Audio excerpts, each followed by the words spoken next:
No one could have predicted it. In the middle of what was already one of the most controversial trials in entertainment history, a name appeared on the witness list that left everyone confused: Sylvester Stallone. The crowd assumed it was a mistake. What could the legendary action star possibly have to do with the trial of Sean "Diddy" Combs? But then, he took the stand. And what followed was not only the most shocking moment in the courtroom that day, it might be the moment that brings an entire industry to its knees.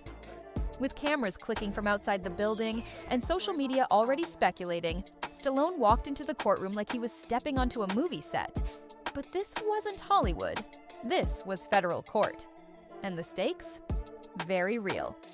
The judge asked the familiar oath. I'm here to tell the truth. Stallone's no matter voice, who it deep, implicates, gravelly, iconic, filled the room. rang out. He wasn't here to play nice.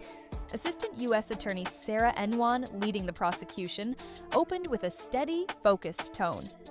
Mr. Stallone, have you had any professional or social interactions with Mr. Combs over the years? His answer was calm but chilling. Yes, he had. Parties, industry events, award galas. The kind of scenes where power is currency and everything looks glamorous on the outside. But what he was about to reveal suggested something far darker was happening behind the curtains. The night that haunted him, Stallone's voice dropped slightly as he began. It was 2010, a high-profile party hosted by Diddy in Los Angeles. The kind where champagne flowed, celebrities posed, and secrets lingered in the shadows. He was mingling like any other night when he saw Diddy in conversation with a young woman. She was new to the scene, beautiful, nervous, clearly trying to find her place in the industry. Then Stallone overheard the words that made his stomach turn. "You'll do what I say, or you're done in this town.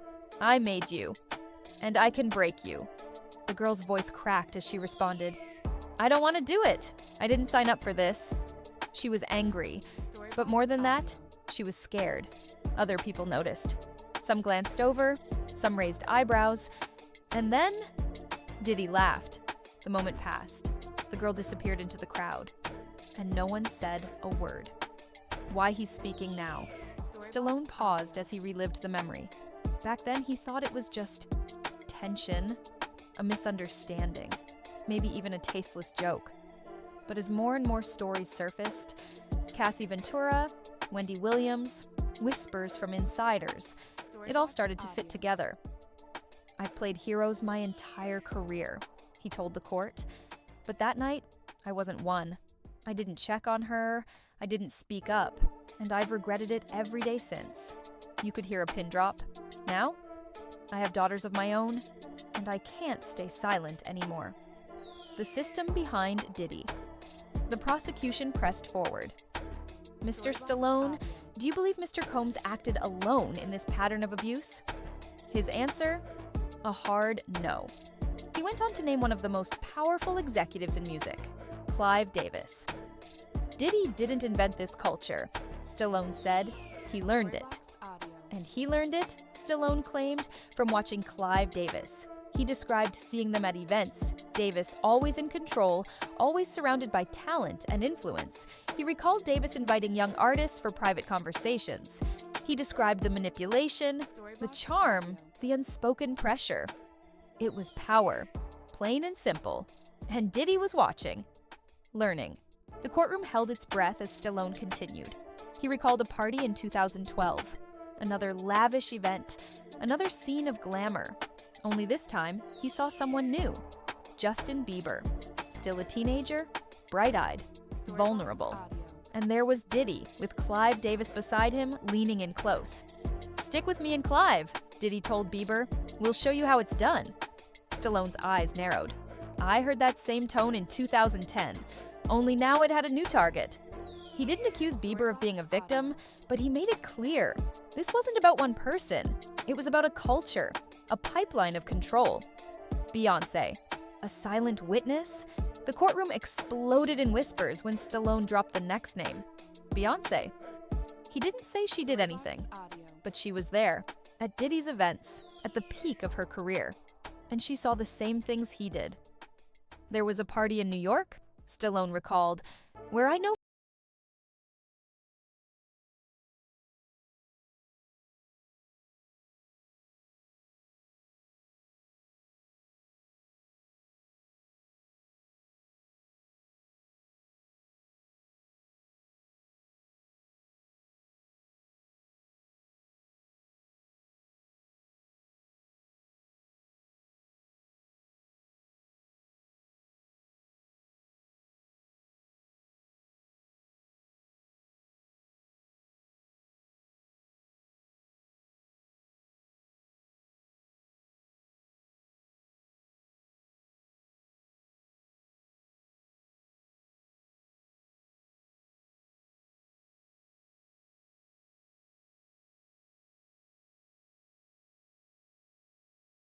and speculation.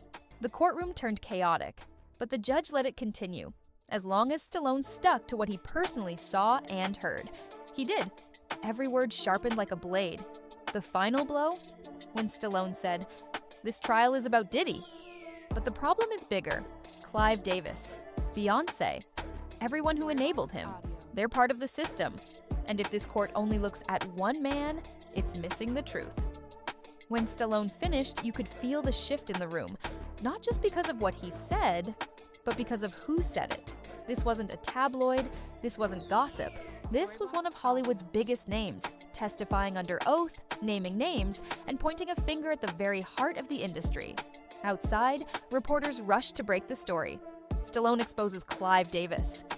Beyoncé named in Diddy scandal. The Hollywood reckoning begins. And online, the fallout was instant. People were divided. Some praised Stallone's bravery, others questioned his timing. But one thing was clear. No one was staying quiet anymore. If this story shocked you, share it.